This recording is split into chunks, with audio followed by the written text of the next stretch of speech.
Here is some of the best entrepreneurs and gaming companies that we have in Israel. So I'm going to start by asking each one of you who you are, what's your company mission, and what's your favorite game.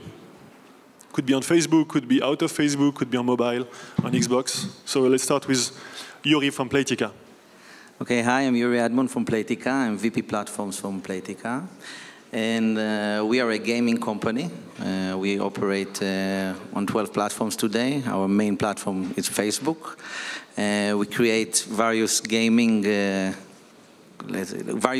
experiences, slot machines, roulette, blackjack.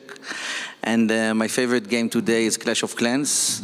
I spend, I think, about 30 minutes to an hour a day, every day on Clash of Clans. My family don't like it, but I can't stop. Hi, hello. Okay. My name is Doron Nir. I've been involved in the Israeli gaming industry for over a decade. Started as a gaming journalist, and in the past 5 years, I've been designing and teaching game design.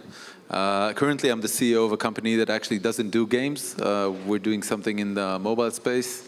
I play a lot of mobile and casual games. Like Uri, I think my current addiction is Clash of Clans.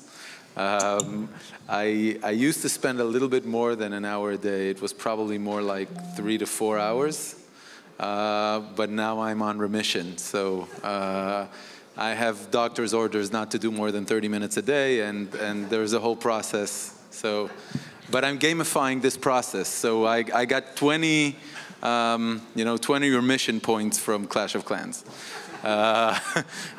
And I also love Halo. So when it's not mobile games, I play Halo.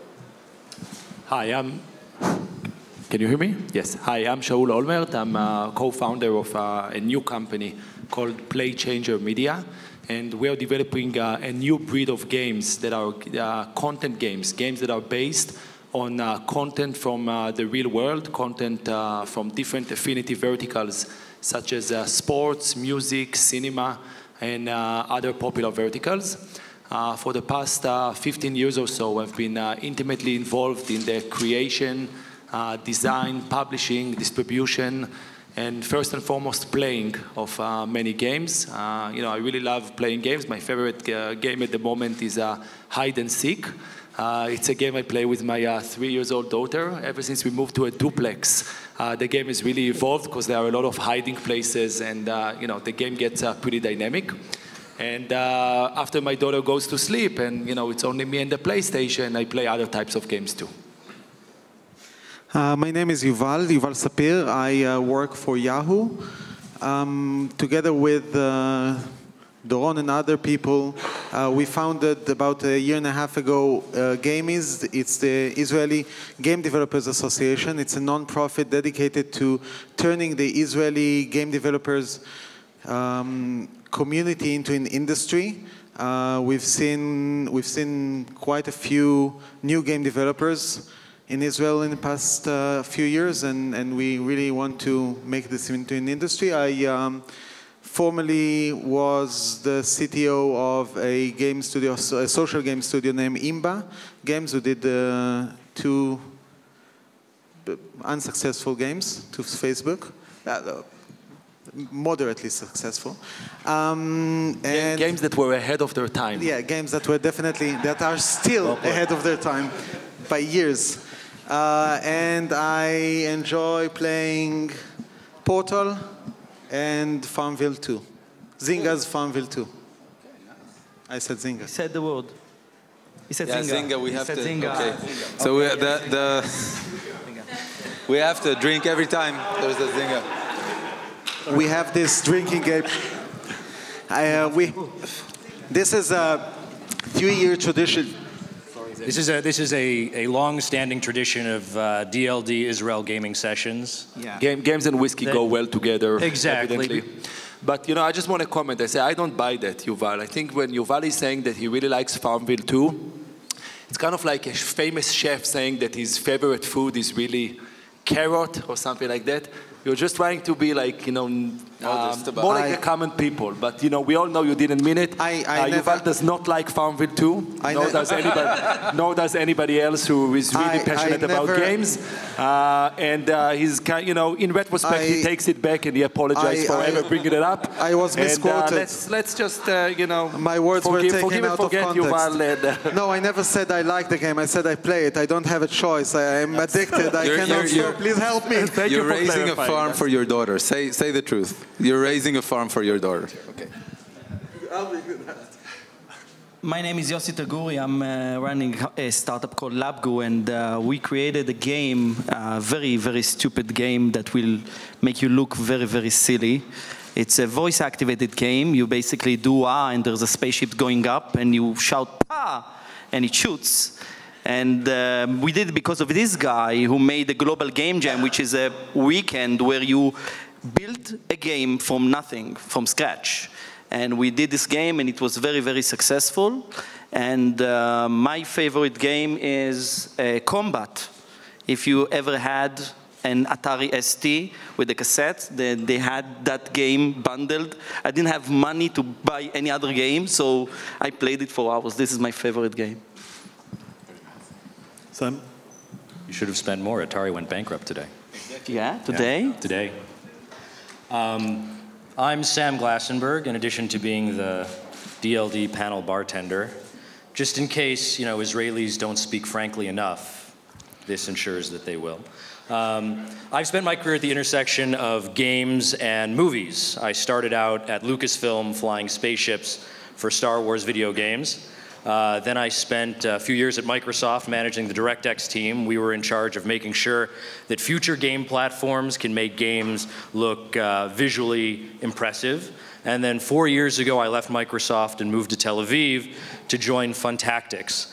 I'm the CEO of Funtactics, and since I joined, we've opened up studios also in New York and Los Angeles. In addition to being one of the largest game studios in Israel, we are also the leading game studio in Hollywood. We build social and mobile games for major box office films like Hunger Games and Mission Impossible. We work very closely with filmmakers and studios like Lionsgate and Paramount and J.J. Abrams and Suzanne Collins to enable fans to enter the universe of their favorite film.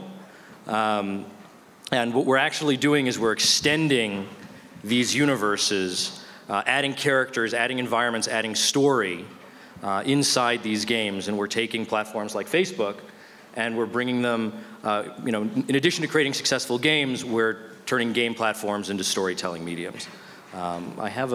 They asked me to bring examples, so I brought one if you want to. Go ahead. Yeah, sure.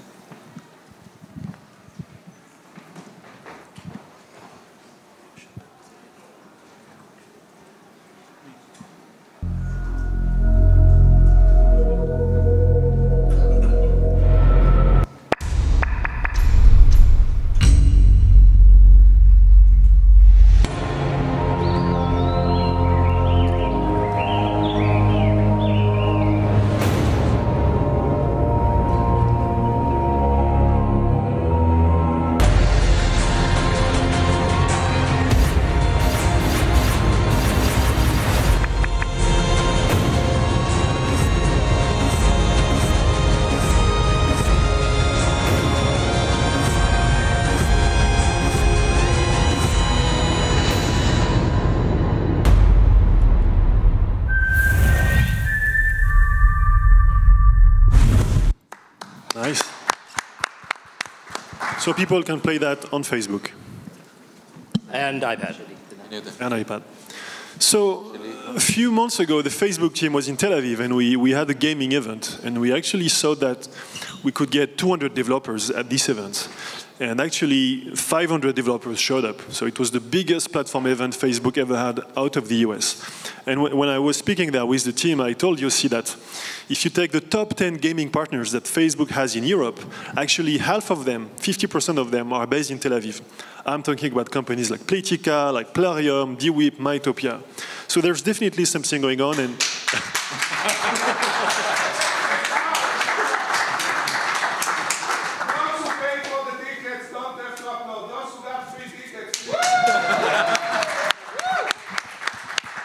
So of course, when I said that, Yossi jumped on me and told me, we have to share that news with the rest of the world, and you're going to have a session at DLD to talk about this. So what do you think is happening in Tel Aviv right now with gaming companies? Is it the legacy of traditional players like 888 or Playtech? Why is Tel Aviv becoming a hotspot when it comes to social and mobile gaming? Well, in general, I think Tel Aviv is a hotspot. Israel, in general, is a hotspot for innovation. And Tel Aviv, in particular, is a wonderful hub to create companies, to endeavor innovation, from simple things like free Wi-Fi that the city provides to the community that is very close together. And, well, many people have talked about Startup Nation, etc. I cannot say anything new about this. But in general, I think in our mentality, we like to create, we like to innovate and do things together. And in Tel Aviv, the whole atmosphere is a fun city. It's a great city to operate in. And we have all of the resources very close together. So in about 2 square miles, you can find over 100 companies. And people like to share. People like to collaborate. This is something really about Israel. We like to share ideas with each other. We like to work with each other. So when you have a new idea, you don't keep it a secret. You want to share it with your peers. And in your perimeter, you can always find somebody to show him your idea, to get feedback. And some people would say that Israelis like to give their opinion. You know, there is a notion like this. So when you show your product, you immediately will get a lot of opinions, and you can work with these opinions. So after 1 or 2 or 3 trials, when you get all of this feedback, I think it's a good place to start. And this is something about Tel Aviv. When you walk on the street, you meet a lot of other entrepreneurs in your vicinity. And well, all of this together with the climate, you know, and the atmosphere is a hub for this. So I want to add something on actually the gaming side.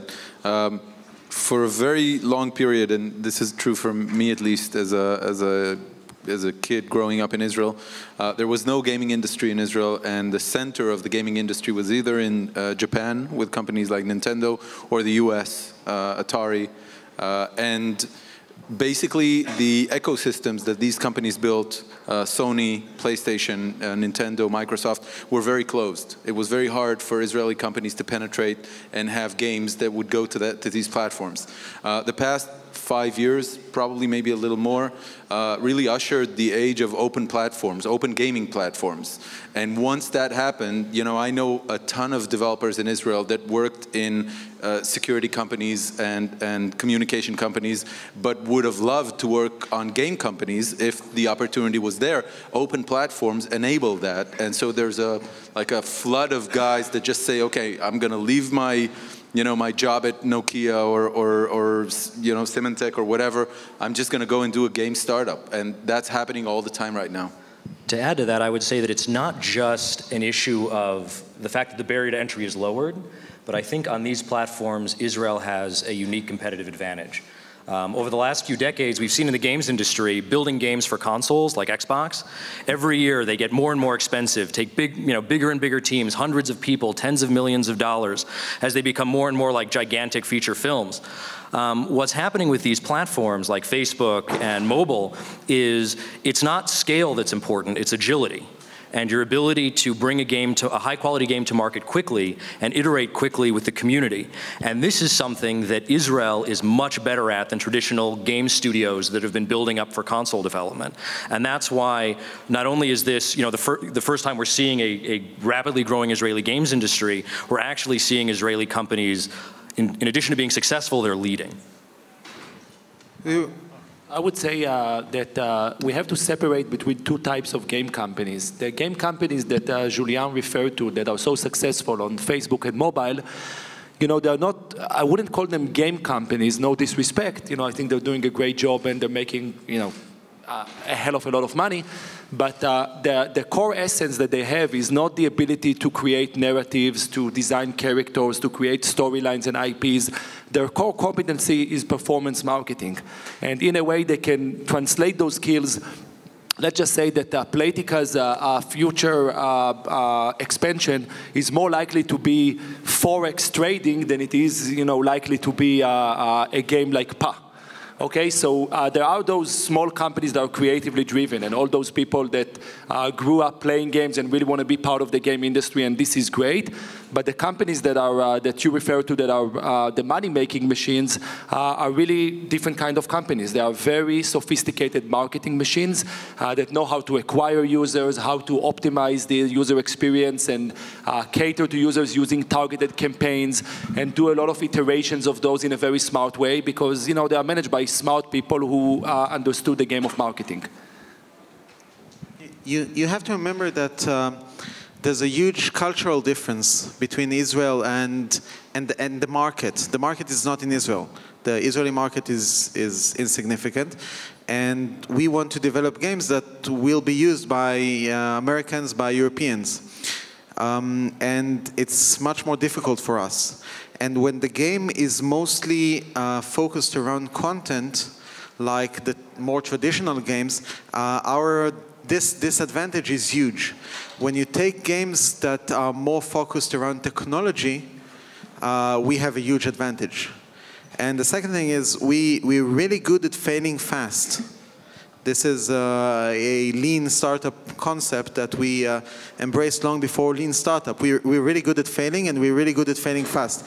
We're not as good at succeeding fast, but at least we can know within a very short period if we're failing or not, and that's much more easier on the smaller scale than the big scale. I think Israel doesn't have any gaming studio companies besides you guys. Because we don't think about it as a studio. It's usually two guys in a garage doing a game. Take, for instance, the company in Taco. They are doing games for the Japanese market, and they haven't visited Japan. But it's two guys, very, very innovative and very dedicated. And they have millions of downloads, really huge. And the Benguigui brothers, they did Nuggranats. It's a really stupid game. Millions of downloads, unbelievable. You couldn't do that if you sit down and plan and hire people and start to do that. You need one brother is the graphic guy, the other one knows how to code, and things just happen. And I think it's partially because of the Israeli culture. When it comes to the army, you're 18, you get to the army, and they just don't ask you, do you know how to do things? They don't ask you, what did you learn in school? We don't go to school, most of us, I think. We slept most of our school, seriously. It's very boring to go to school. But when we came to the army, they tell you, okay, now this is what you're doing. Sometimes it's being responsible on, like 20 other people responsible on their life. Sometimes it's managing a budget. Sometimes it's creating software that saves lives. And nobody asks you, do you know how to code? They just throw you in the water. And these guys, they get out of the army, usually 22, 21. They don't go to the university. You cannot teach them how to code. They just do what they know. They have an idea, they sit on it, they publish it to the world. That's what happened with many, many games. Even, these guys, they create cool stuff. They didn't ask permission or, just get it out, see if it doesn't work, do something else. And what about the local VC market? When I go in Tel Aviv, I hear two different things. Some people tell me that it's very easy to find business angels or VCs who are going to invest in emerging gaming companies, and some people tell me that there is no market for that in Tel Aviv. So what's your own experience with the local business angels and VCs when it comes to gaming, mobile gaming, social gaming in Tel Aviv or in Israel? Well, I want to put a disclaimer in place and say that some of my best friends are VCs. Having said that, I would say that the Israeli... No, yeah, some of my friends too. So anyway, I think that the Israeli VC market is really a followers market. It's not so much a leaders market. And right after Zynga's emerging success... This guy needs a refill. So right after, when Zynga came about and the whole Facebook gaming phenomena started, and it was clear that there was a new market, a new business model, suddenly everybody started investing in gaming companies. It was true in Silicon Valley, it was true in Israel as well. When those platforms matured, and it became evident that the early adopters or the early movers' advantage is now gone, and it's becoming a more convoluted market, which is going to be harder to make money at, suddenly those VCs don't want to hear about games anymore. Again, it's true to a large extent in Silicon Valley, it's true in Israel as well. I think that what investors in general are looking for is something that's going to be both innovative, new, groundbreaking, disruptive, and at the same time reliance on very solid, familiar business models. And those entrepreneurs who are able to use their charisma to convince those VCs that they found this golden path between the two usually get funded. So I had, for several years in Israel, I think in the beginning of, or actually the last decade, the previous decade, there was a philosophy that says that Israeli VCs and investors in general don't invest in content. They only invest in technology. So you had several companies that were trying to do either platforms for digital distribution or anything around technology. We had a company called AISeek, which did something around AI and some 3D engines and something. PrimeSense, which is now a major player in the gaming space. PrimeSense, for those of you who don't know, is the technology that powers the Xbox Kinect. Sorry. But I think the nice thing I'm seeing in the last 5 years is that investors really are not afraid in investing in something that is perceived as content. You have several large angel investors in Israel that already made a lot of money on gaming companies and are really investing a lot of that money back into the community. And so you see a lot of startups just getting small amounts to get their first title off the ground. But it's a very exciting period. I think in the next 2-3 years, what is now a limited amount of success stories, really huge success stories, like Playtika and like Plarium, that are making great money and are relying on maybe 1 or 2 titles for most of their revenue. They need to grow into something which will be an industry, like a publisher that has a portfolio of 10 games, all of them are solid. It's very rare also in the world, I have to say, but this is the test that the industry needs to go through in the next 3-4 years. Well, to follow up on what Shauli said, some of his best friends are VCs. My wife is a VC, so this is with Sequoia Capital, so this is really a conflict sometimes at home, but sometimes it's a good collaboration. But in general, the Israeli market in the past have been known, as has been said here, about the technology, and people said that we are less good in consumer market. So because we are so far, as Yuval said, from the market, we were considered as good technology guys, good technology companies, but because we are far from the market, it was considered that we don't really know the users and it will be more difficult for us to create something that the end user would want to use. Specifically from our point at Playtika, I don't know where you heard these rumors that we are just in the beginning, to let you know. We are not making that much money now. But we have collaborated just recently with the Buffalo Studios, the creators of Bingo Blitz. So our future is definitely not in Forex, surely, for sure. But we have started to create more games. We are releasing a new game on Facebook quite soon. We will reveal it quite soon. But the collaboration with Buffalo Studios, this is a studio of 90 people in the US for Bingo Blitz, enable us also to broaden our portfolio. And in general, I think more and more Israeli companies show now that they can create an end-user experience, they can approach the consumer market. I think it's a bit difficult for the VCs. They find it hard to believe that we are so far from the market that we could create something that the end users would want to use. But we think we see more and more global companies that do have this faith, and they push, I think, the local investors to invest in this. And as Doron said, I think this market is starting to change. And we get more and more backing from local angels that have made it and support this industry also. You know, I think that one thing I really like about the Israeli game industry is that it reminds me of how the global game industry used to be about 10 or 15 years ago.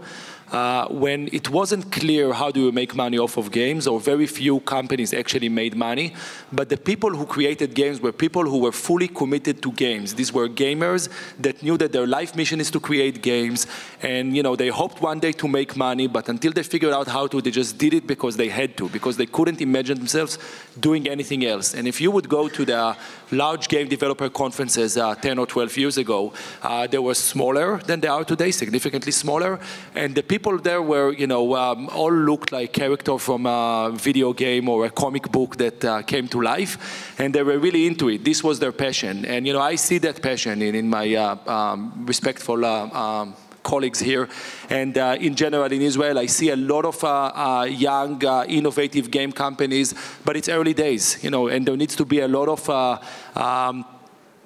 experience, and there are going to be lessons learned with time before they can actually mature and make money off of these kind of games. Meanwhile, there are the performance marketing companies that create very successful gaming applications and make money off of them. But again, this is a completely different breed. I think we'll see more innovation, more creativity, more studios that actually create content and do well, but it's going to take time. And as a comparison, we can use the Israeli movies or the cinema and television industry, which exists for dozens of years. It has been really pathetic for a lot of years, created really bad products, but they tried and they progressed, and slowly they got better and more experience. And today, almost every year we have one Israeli movie that is nominated to the Academy Awards. This year we actually have two. We have a lot of international... Homeland, man. What's that? Homeland.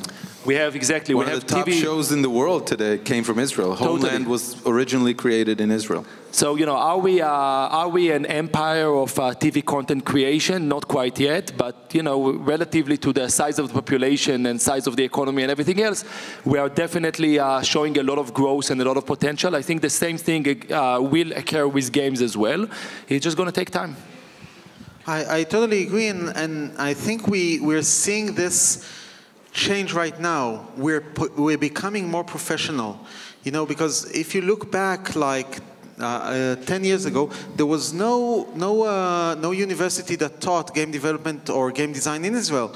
We have now two institutions who teach game design in Israel, which is a kind of a change of thought, because people started by thinking, okay, I play games, I know how to play games, therefore I know how to make games.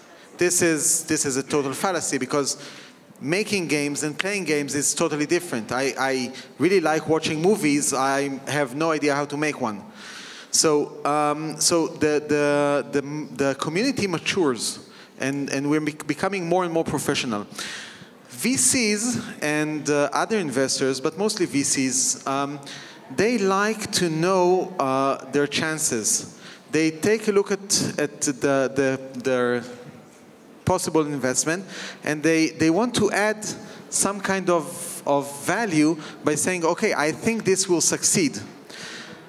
Games do not work like that. I've been in the business for over 20 years. I see a new game, I have no idea if it's going to succeed or not.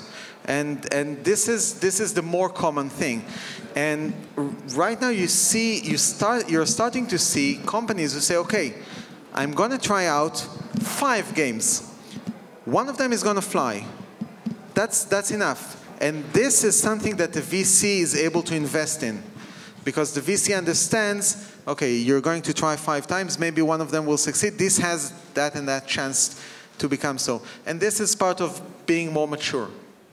I don't have any friends with the VCs in Israel, and I don't think... I can introduce you to some. No, I don't want them to be my friends. In Israeli VCs are quite different from American VCs.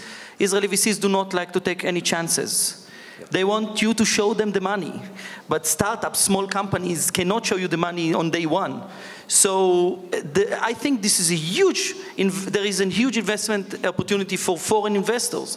Just come to Israel. By the way, any Israeli that will ask, do you know any kinds of startup that needs funding? You will get like 100 names in a minute.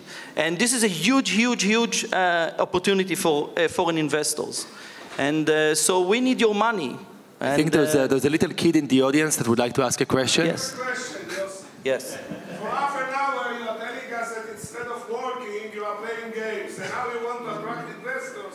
How do you think you are going to attract them when you tell them you are playing games on the day? Well, I would say that the games that did make money in the world were all created by equally stupid people who had the same addiction, and they played so addictively for so many years that one day they created the kind of games that they liked playing. So I think it's a successful recipe. Yossi, it's called research. Yeah, we're not playing, we're researching. It's the R and R&D. And please don't destroy the only excuse I have to play games for my wife. Okay? Exactly. I need that. So it's research. We need to, cheers everyone. We need to have a good excuse to continue playing games. Making them is a good enough excuse. And to continue on Doron's link, this is exactly when I tell my wife that I'm playing Clash of Clans, and she asks me, how come you're playing Clash of Clans instead of 1, 2, 3 other things? I think Clash of Clans is now reportedly making $1 million a day net, okay? Why are they making $1 million a day net? I have to find out. Do you know why? That's why I'm level 41 already. Yuri, okay? can you tell us why? Obviously, Slotomania is top grossing app on Facebook, on iOS, on Android. How do you explain the success of Supercell, which is a very small company out of Finland who's making $1 million net a day? So you're the expert in monetization. How do you explain that? And what advices can you share with the people here? Well, at Playtika, and I think this is similar also in Supercell, our first emphasis and the most important thing for us is the user experience. Anyone that plays our games, Slotomania, for example, or Caesar's Casino, can see we have no advertising there. There's no more games, incentivized download, incentivized videos, incentivized whatever. We don't incentivize to do anything. We give a free game, and we only care about UI. We only care about the user having fun, the user having a good time. And once you give the user a real good time, once you give a clean, nice application that the user enjoys to play, I think this is the first and most important thing. And the same is for Supercell, also Clash of Clans. After you give this very good experience, and many games you may say give a good experience, after that it's about building a right economy. I think all these games are entertainment. We are willing, users are willing to pay for good entertainment. And when you give them value for the money, so people are paying $10 to go watch a new movie, people are also willing to pay $1.99 or $2.99 or $3.99 to spend an hour or two with an application. So if I need another builder in Clash of Clans, this is very important because I need to build more walls and another cannon. Okay, this builder cost me $5. Okay, this $5 I'm willing to pay, the same as I would pay to go to watch a film. How much have you spent so far in Clash of Clans? Until now I spent only this $5 because in my clan... To get the builder? To get another builder. Yeah. Because in my clan, we have this rule amongst us. That's what he tells his wife.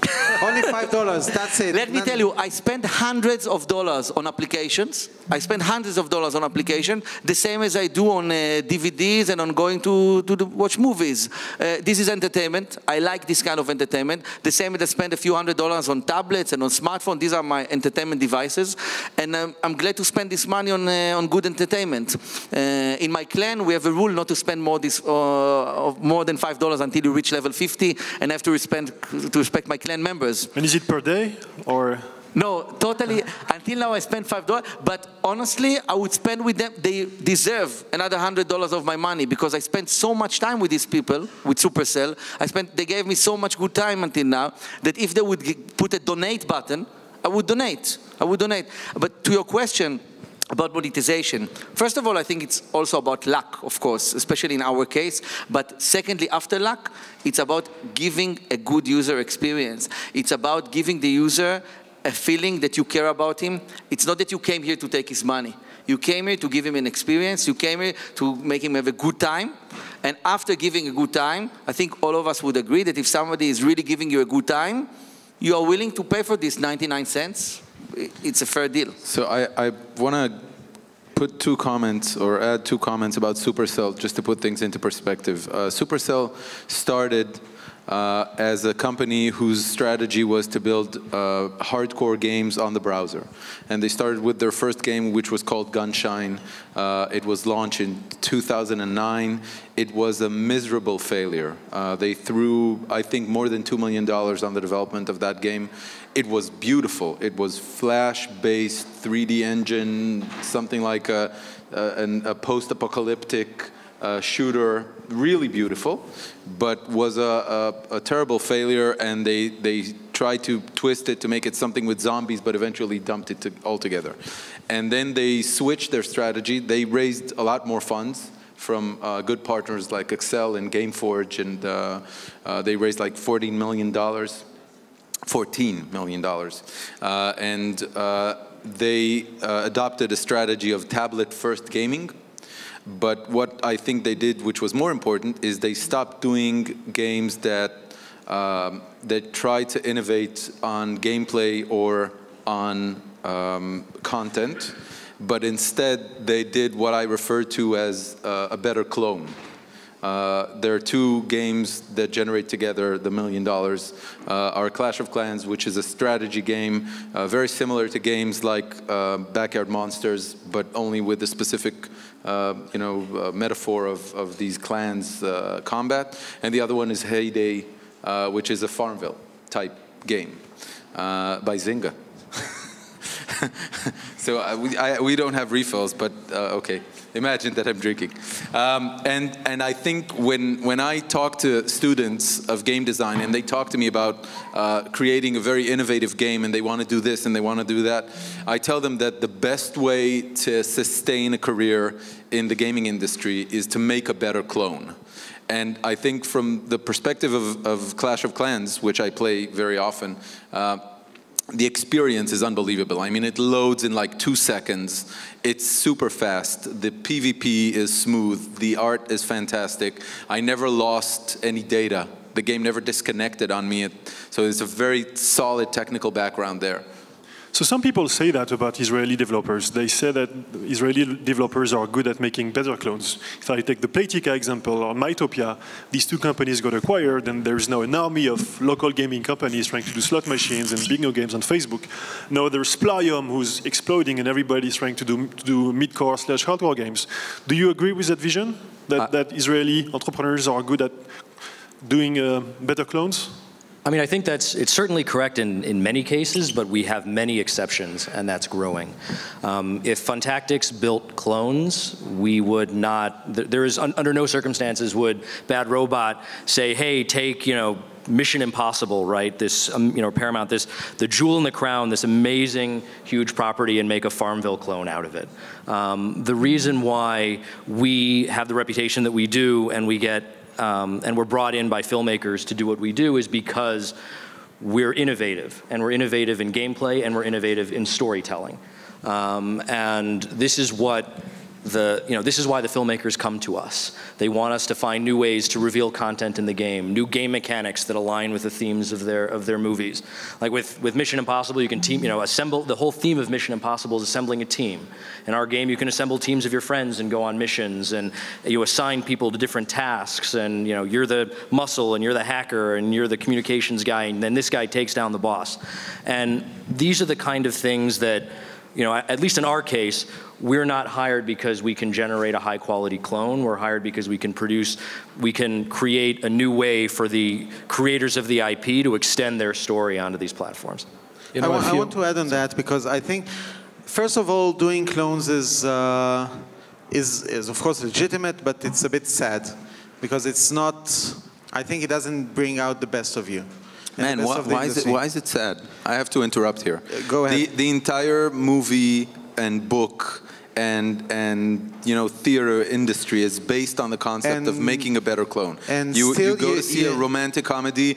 Yeah, it's like that romantic comedy. And still you want to go to see the new Tarantino film because it's different. It's a great film, I might add. I haven't seen it, but it's different not only from other films, but also from other Tarantino films, because it's innovative.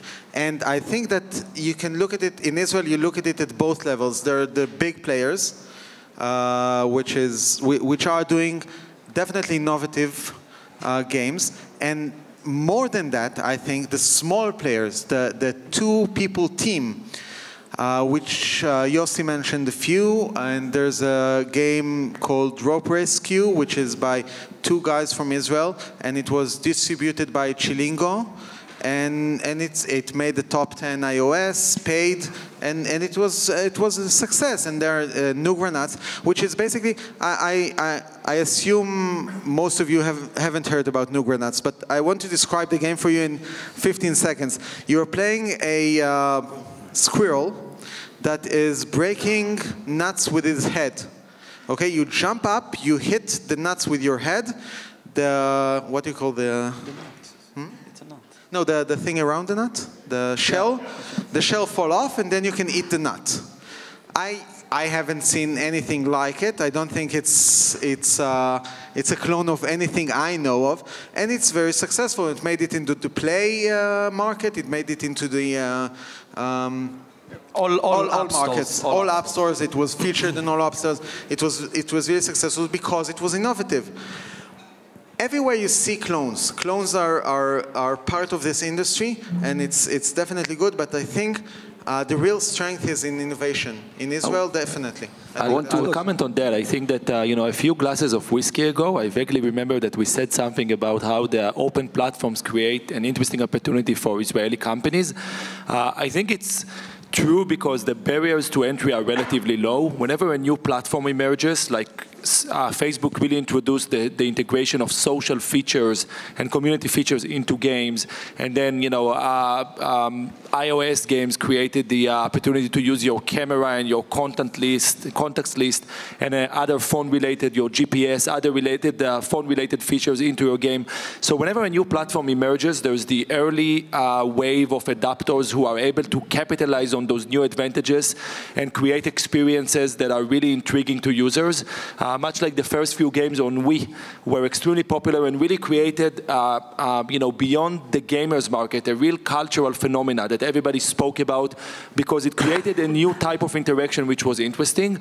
But for the long run, production standards are going up. It's becoming much more expensive to create a game. You need to spend much more money. You need to be much more skilled at what you do.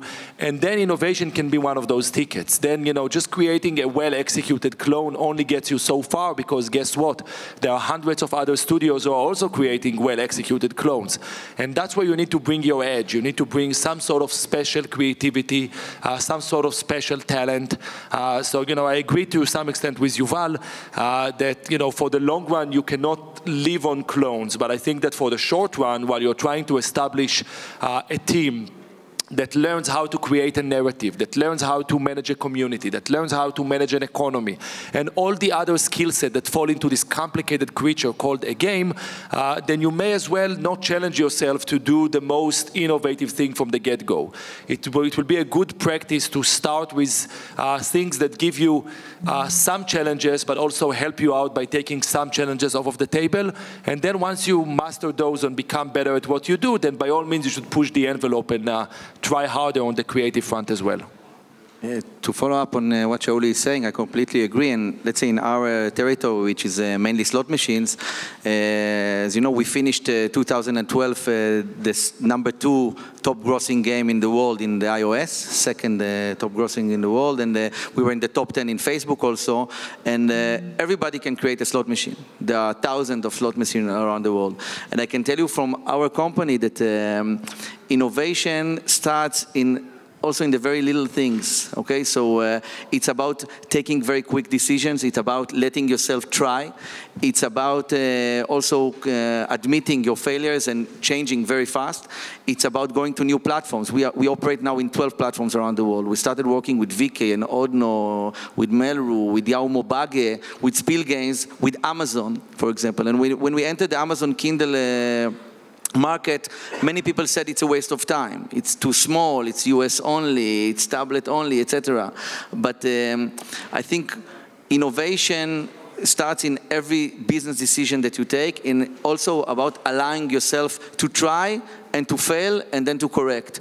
And in that, I think is a big difference than just a simple cloning, because as Shauli said, the mechanics, the economics, the community management is very important. It's not just about creating a slot machine game. Everyone can create a slot machine game, but it's about giving a full experience, and this is something that I think in Israel we found more and more companies that are better in. So tell us a little bit about how you achieved what we call the Grand Slam in the industry, which is being a top grossing app on Facebook, on vContacte as well, on iOS and on Android. I think 2 years ago, Playtika was a mono-platform company, and now you're a multi-platform company, and each time you reach a market, you're a top grossing app. So how did you do that? Because everybody's trying to do that in the gaming industry. Well, first of all, as I say, never underestimate the parameter of luck. Luck is important, I think. But following luck is hard work. So we were a mono-platform at the beginning. When we started, historically, we just approached the Russian market, actually. We thought we have no chance in Facebook. Facebook was so big. Zynga was the leader there, of course. And, excuse me. And naturally, we have a lot of respect to this company, and looking at that, we thought we have no chance in Facebook. Huh? Which company? Zynga it was. No. Don't look for excuses. And well, then again, when we thought about trying Facebook, an internal story, I will tell you, we were sure we are not ready for Facebook. Facebook was controlled by giants. And then we took a decision, let's give it a trial. And once we entered Facebook and we found very good partners and we found it's a platform we can really grow in, we thought, let's try other platforms. So a year ago, last November, we launched our iOS application. Last February, 2012 February, we launched our Google Play Android application, and then on April, the Amazon application. And in every platform we enter, we give it really full attention. So it doesn't matter if this platform has 1 billion users or 100 million users, or in Amazon, we don't know how many users they have. They don't report how many users they have on Kindle. This is still a secret. Amazon would not tell us how many users they have total on Kindle. But once we decide we go to enter a new platform, and we are now in dialogue with a few other new platforms that have emerged in the last few months. We give it full attention, and we treat it as if this is the next Facebook, if you will, okay? And this is very important for us. We don't say this is a side project, this is a small project for us. So if you take, for example, Yao Mobage in Japan, we have localized 40 machines to Japanese. We have hired a Japanese guy, a Japanese Israeli guy who speaks also Hebrew. This is very hard to find, okay? So we have our own Japanese guy. We are in Playtika, we have people from so many different nations, okay? From Australia, from New Zealand, from UK, from France, naturally from Russia and the Ukraine. And we give it full attention, and we focus on it as if our own success is dependent only on this platform. And let's say we make $10 a day from this platform. We celebrate. A day after, we make $20. Okay, we say it's 100% increase. We are so happy with this. And if we decrease, even with 5%, we have what's happening. So it's about taking every platform very, very seriously and giving the best user experience as we can, and don't treat it just like as a rest of the world platform. But every platform is the most important platform for us. I just want to say something about Playtika that Uri didn't mention. One of the founders of Playtika worked at 888 before starting Playtika, and I think he worked for 6 years on creating slot machines. You know, to my knowledge, he's probably the best game designer for slot machines in the world. So he's mentioning the luck factor, but the fact that the guy had 6 years of expertise in creating these types of games definitely helped. I agree, and I would say one more thing. The company that acquired us, Caesars, is giving us a lot of help. Okay, so the collaboration and the cooperation with Caesars has also helped us to become better, because we are working now under Caesars standards, you may say, and the dialogue that we have with our partners, with Facebook, just as an example, really helps us also to become better, because it's not just about the game. The game itself cannot succeed, I think. You need to have the right relationship. So when we enter a new platform, I'll take Facebook as an example, because we knew no one in Facebook. We had no connections in Facebook. But when we started and when we approached Facebook, we found we have somebody to talk to. And we have somebody taking care of us, giving us feedback, giving us advice, teaching us new things. These are little things like the Start Now ability in Facebook, the Open Graph. Many other things that Facebook is offering have been, we've been taught these things. And working very closely with the partners is a very big difference. And I think the platforms that we are successful in are the platforms where we have good relationship. And I think that's the reason reason we are the most successful platform for us is Facebook. It's the best relationship we have today. Good to know. So let's talk about these big changes happening in the world of platform companies. So I'm going to throw at you a few hot topics, and in one line, you have to tell me what you think about these topics. So I'm going to start with the first one, which is paid apps versus free-to-play. You have one line to tell me what you think. Paid apps are history. That's one line. Free to play. Definitely free to play. They are both right. I totally agree. Last year, more than 50% of the money came from in-app purchases on games on iOS. So that speaks for itself. The trend that we're seeing in general in the games industry is lowering barrier to entry and increasing reach, and free-to-play does that. So you don't believe in Rovio? You don't believe in Rovio, Angry Birds, paid apps? No, that's But not if to you have say a that brand, there's no if it's already an business for that. established brand, you can start selling, you can start selling apps, but that's a different world, and it applies to a very, definitely doesn't apply to the Israeli independent games market. We still sell tens of billions of dollars in shrink-wrap boxes for Xbox and PlayStation, right? So that model isn't going away, but the growth is in free-to-play and these new platforms and new business models. Look, I paid $7 for Modern Combat 3, which is a AAA game on iPad, and I finished this game on medium level, which I'm very proud on. Again, I told my wife this is research. And now I paid another $7 for Modern Combat 4, okay? And again, okay, but I think this is a niche, the AAA games that you spend a lot of money on. Not more than this. I mean, a niche, Call of Duty made $1 billion. It made more in its opening weekend than Avatar did. But it did it with less users, like probably a tenth of the users that play Clash of Clans. Right, Yeah, but I would and argue then how much did it cost to make? Yeah, it cost, and how long did it take to guys. make? And you're talking about the most lucrative IP. Oh, well, how much? All right, I'm on Listen, board you're, with you're this. talking to a point bunch that of I'm trying drunk to make- Israeli guys. You don't want to piss us off right now. I piss off Israelis like it's my job. It is my job. Look, how do I put this? It is, when you're making $1 billion selling tens of millions of copies of something, it isn't niche. Now, that is not a growth business. And if you're going to go and invest $1, and you want to invest in a growth industry, then free to play and mobile and social and emerging platforms are the way to go. But you can't argue with the fact that the majority of revenue earned in this business today is still on traditional business models, and a large proportion of that is from retail. No, well, we can't argue with that. Still true? But look at MMOs. Okay, MMOs in the past few years had undergone a huge change from pay to free to play. Yep. Every large MMO made that switch, and there's a reason for that. And I think that what happened to MMOs will happen to other kind of games. It's a platform thing.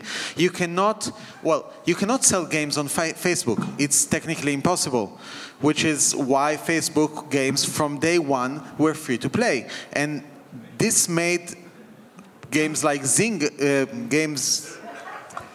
I'm trying to avoid the name, sorry. Yeah, like You're killing us, man. You're killing us. What they're called. Yeah. This made games like Cityville a huge success.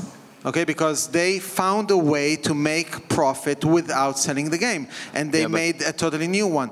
And now you see that we've seen the change in MMOs in the past few years, and I think we now see the change in mobile games, because if you look a few years ago, no one serious enough was releasing a free-to-play game, and now maybe if you've got an established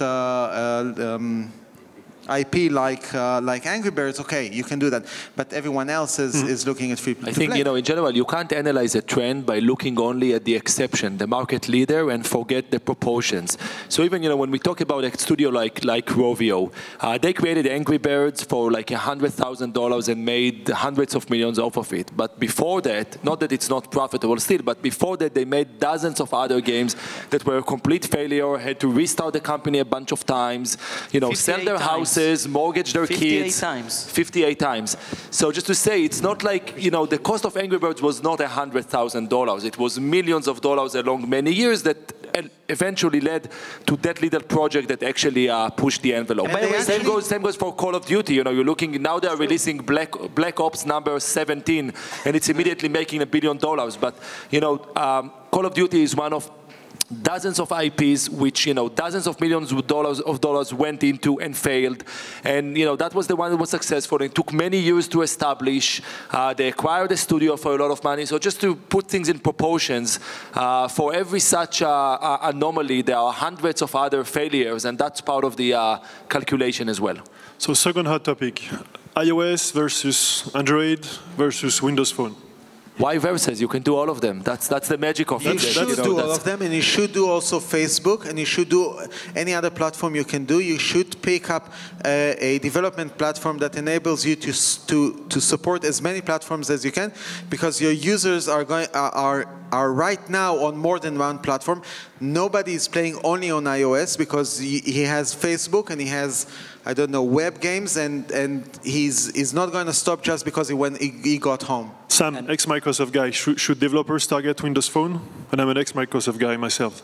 Yeah, so to reiterate what these guys have said, the advantage that Israelis have at scale is their ability to integrate new platforms quickly, right? We have this huge advantage in our case, and these other guys, same thing, right? We can build the same content, and then we can specialize the game to integrate perfectly with each platform. So the UI is exactly what you want on Facebook, and it's ideal for iOS, and it's ideal for Android, but it's where the bulk of the expense is in the content, that can be reused across these platforms. And that is where the real business opportunity lies as these new platforms emerge, and that's where Israel has a unique advantage, because Israelis are integration ninjas, and they can jump on any new platform and have that thing up and running, sleek as hell in a matter of hours or days. So Windows Phone is a good gaming platform for developers?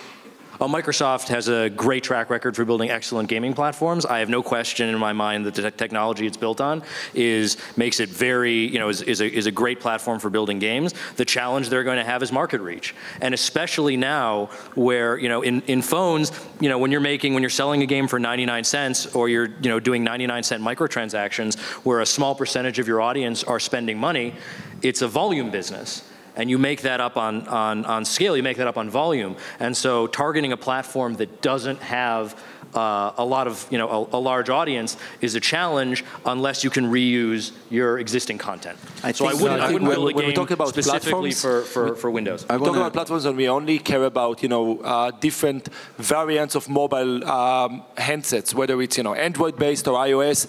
What about desktop? I mean, people keep forgetting that, sure, mobile is on the rise and everything else, and it's a great platform, yada, yada. But people still, most of us still spend about 12 hours a day in front of a desktop or laptop computer, which we use for other purposes. There's definitely, there are a lot of, work or whatever you call it. And, in general, the desktop experience is obviously has a lot of other advantages that mobile doesn't have, like size of the screen, like ease of input methods. On desktop, you rarely mistakenly click on ads. No phone call comes up and interrupts your play on a frequent basis. I think desktop is overlooked. We are really focusing on what's up and coming, which is great, but we shouldn't neglect the core, where we all started, and, eventually where we all still spend a lot of time playing, and that's the desktop. So I just want to add that in my entire career, I never heard from a CEO of a game company once the phrase, if we only launched on a different platform, everything would have been good. I've never heard that sentence, and I think that basically says that as a new company, as an indie game developer, as two guys in a garage trying to build something, the most important thing is that you build to a platform that you're passionate about. And if you build something good, it's going to be successful on that platform, and you'll be able to port it to other platforms. And if you keep the essence, then it's going to be successful on other platforms as well. I strongly support Uri's approach that every platform is a new battle, that has to be one. But I think the first platform that you develop for is really, it should be something that would make development for the team an awesome experience. And awesomeness is very important in game development. Last question we have. Sure, go ahead, go ahead.